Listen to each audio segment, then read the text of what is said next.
How to stop Microsoft Edge from blocking downloads. Hi everyone, this is Kate and welcome back to another video. And on today's video, we will learn how we can stop Microsoft Edge from blocking downloads. So without further delay, let's get started with this video. First of all, launch the Microsoft Edge in your device. Once you're here, navigate to top right corner, click on the three dots icon. From this menu bar, head over to settings and then click on it.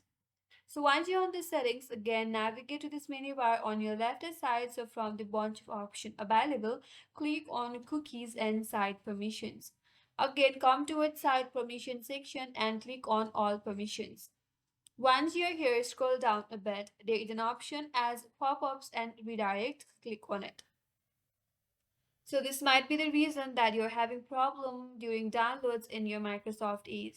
If your Microsoft Edge is blocking some downloads, then this pop-ups and redirects may be the reason. If you have blocked or toggle on the blocked option here, then you will have a problem on your downloads. So to stop Microsoft Edge from blocking your downloads, make sure to toggle this off. And that will help you solve your problem.